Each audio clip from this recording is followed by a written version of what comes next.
Hello, my old friend. Les différences entre la série HBO et les romans permettent de se poser la question sur les personnages de Game of Thrones qui pourraient périr dans les vents de l'hiver. Voici qui va mourir dans les vents de l'hiver, et c'est juste après ça.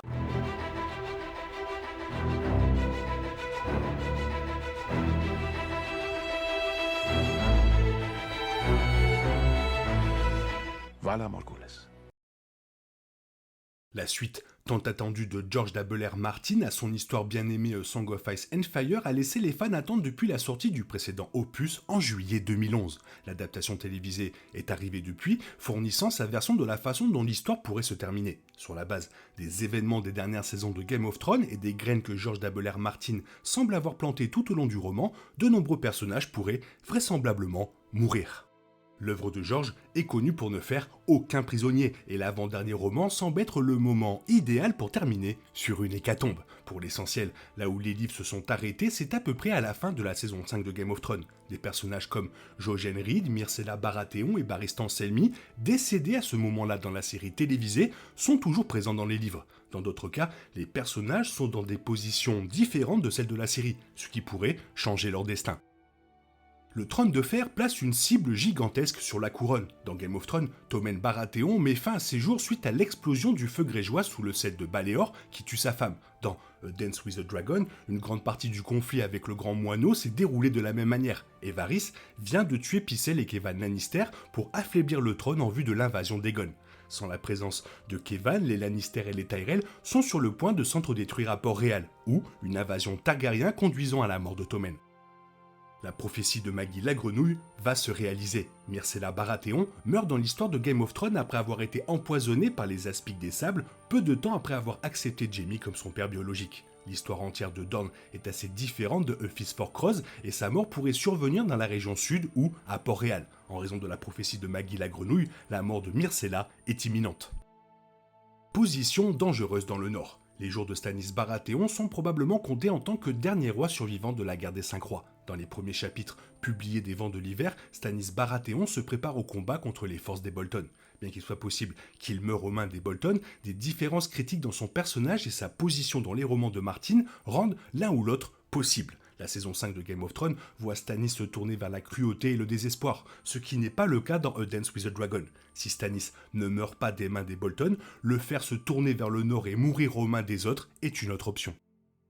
La mort de Shireen. La mort la plus triste de Game of Thrones sera différente dans The Wind of Winter, s'écartant de la mort horrible de Shireen Baratheon dans la série télévisée aux mains de son père et de Mélisandre. Dans les livres, Shireen n'a pas accompagné Stannis dans sa marche vers Winterfell depuis le mur, date à laquelle elle a été tuée dans la série. Dans un livre sur le travail en coulisses de Game of Thrones intitulé Fire Cannot Kill a Dragon, une citation de Martin suggère que la décision de Stannis de brûler sa fille était un fil conducteur de l'intrigue dont ils avaient informé les showrunners, ce qui signifie que quelque chose d'assez similaire se produira bientôt dans les romans.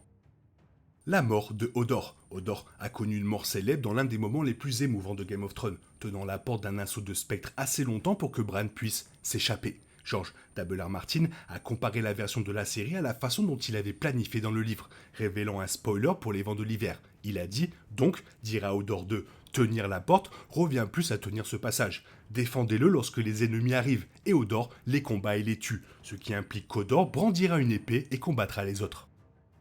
La corneille à 3 yeux. La corneille à 3 yeux, également connue sous le nom de Bryden Rivers, est la version livre de la corneille à 3 yeux de la série. Il joue un rôle similaire, vivant dans une grotte avec les enfants de la forêt et encadrant Bran dans ses visions. Sur la base de la citation de Hodor, il est juste de supposer que des événements similaires se produiront avec l'entraînement de Bran au nord du mur et qu'ils devront finalement fuir vers le sud. Si la corneille à 3 yeux meurt dans The Wind of Winter, son histoire sera, espérons-le, plus développée que celle de la série, étant donné le temps passé par Martin à explorer le passé de Bryden.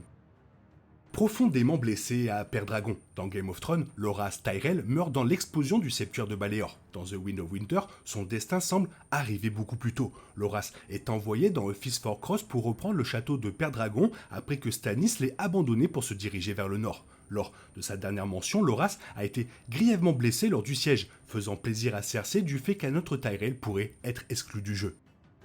Les Lannister et les Tyrell continueront à se quereller. Comme son frère, Margaery Tyrell périt dans le septuaire de Baelor par le plan de Cersei dans Game of Thrones. Dans les romans de Martin, la relation antagoniste entre Cersei et Margaery est tout aussi mortelle. Avec Evan Lannister à l'écart, Cersei sera libre d'agir selon son mépris pour les Tyrell. Il semble très probable que la position des Tyrell sera affaiblie par les événements du livre. Le seigneur de Fort Terreur pourrait aussi périr. Dans Game of Thrones, Roose Bolton est assassiné par son fils, Ramsay, peu de temps après l'avoir légitimé, car le nouvel enfant de Roose constitue une menace pour la succession de Ramsay. Dans The Wind of Winter, Roose et Stannis sont sur le point de s'engager dans la bataille, et Roose pourrait certainement y trouver la mort. Cela pourrait décevoir les fans des livres qui ont développé des théories fascinantes selon lesquelles Roose serait un être immortel ou, plus précisément, un vampire. Les conflits dans le Nord. Ramsay, l'un des personnages les plus détestables de Game of Thrones, est tué par ses propres chiens après que Jon et Sansa aient récupéré Winterfell. Ce moment permet à Sansa de se venger de l'homme qui l'a tourmenté. Mais ce récit est totalement différent dans les livres de Martin. Avec les forces qui s'affrontent dans le Nord, la mort de Ramsay semble toujours imminente, et elle pourrait survenir aux mains de Théon, Stannis ou même de Roose Bolton.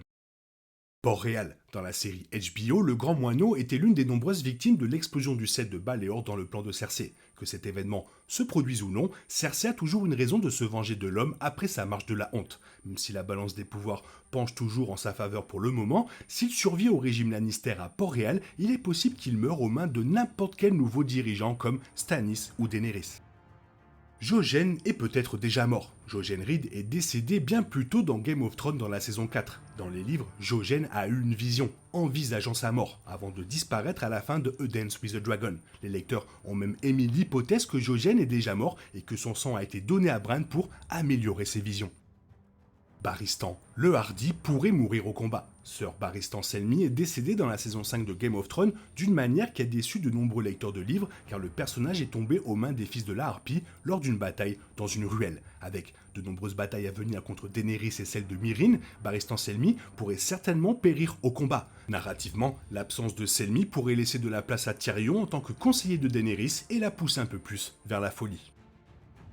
Voilà, alors d'après toi, qui va mourir dans les vents de l'hiver et surtout, est-ce que tu penses qu'il va y avoir des surprises? Fais-moi part de ton avis dans la zone commentaire, sinon il est temps pour toi de reprendre le cours normal de ta vie. Bien sûr, on se retrouve bientôt pour une nouvelle vidéo. Bisous bisous, bye bye.